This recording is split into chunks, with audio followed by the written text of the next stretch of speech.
আসসালামু আলাইকুম প্রিয় ফুটবল ফ্যান্স। ফুটবল দেশের আরও একটি ভিডিওতে আপনাকে স্বাগতম।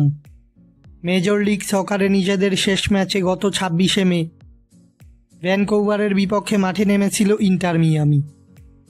সেই ম্যাচটিতে অবশ্য বিসি প্লেস স্টেডিয়ামে রবার্ট টেইলর ও লিওনার্দো কাম্পানার গোলে ভ্যানকুভারকে 2-1 গোলের ব্যবধানে পরাজিত করেছিল ইন্টার মিয়ামি।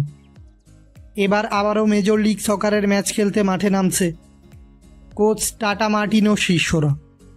আজকের এই ভিডিওতে আলোচনা করব ইন্টার মিয়ামির পরবর্তী ম্যাচের প্রতিপক্ষ, সময়সূচি ও দু দলের মুখোমুখি পরিসংখ্যান নিয়ে। মূল ভিডিওটি শুরু করার আগে আমাদের চ্যানেলে প্রথমবার এসে থাকলে চ্যানেলটি সাবস্ক্রাইব করে আমাদের সাথেই থাকবেন। মেজর লিগ সকারের এবারের মৌসুমে নিজেদের 17তম ম্যাচে আটলান্টা ইউনাইটেডের মুখোমুখি হবে মেসির দল ইন্টার মিয়ামি। বর্তমানে মেজর লিগ সকারের ইস্টার্ন কনফারেন্সের পয়েন্টস টেবিলে 16 ম্যাচে 10 জয়, 2 পরাজয় ও 4 ড্রয়ে মোট 34 পয়েন্টস নিয়ে পয়েন্টস তালিকার শীর্ষ স্থানে রয়েছে ইন্টার মিয়ামি।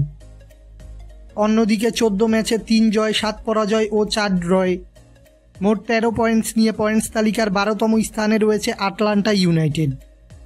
তাই পয়েন্টস টেবিলের তুলনায় মিয়ামির থেকে অনেকটাই পিছিয়ে রয়েছে আটলান্টা ইউনাইটেড।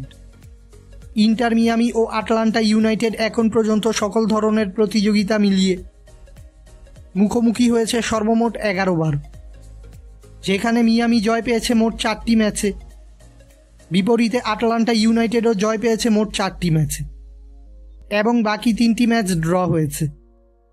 এই 11টি ম্যাচে মিয়ামি গোল করেছে মোট 13টি, অন্যদিকে আটলান্টা ইউনাইটেড গোল করেছে মোট 16টি। তাই মুখোমুখি পরিসংখ্যানে প্রায় একই অবস্থানে রয়েছে দু দল। ইন্টার মিয়ামি বনাম আটলান্টা ইউনাইটেডের মধ্যকার এই মেজর লিগ সকারের ম্যাচটি খেলা হবে ইন্টার মিয়ামির হোম গ্রাউন্ড চেজ স্টেডিয়ামে এবং এই ম্যাচটি অনুষ্ঠিত হবে বাংলাদেশ সময় অনুযায়ী আগামী 30শে মে বৃহস্পতিবার ভোর 5:30। ফুটবলের সকল নিউজ এবং আপডেটস পেতে আমাদের চ্যানেলটি সাবস্ক্রাইব করবেন এবং আমাদের সাথেই থাকবেন। ধন্যবাদ।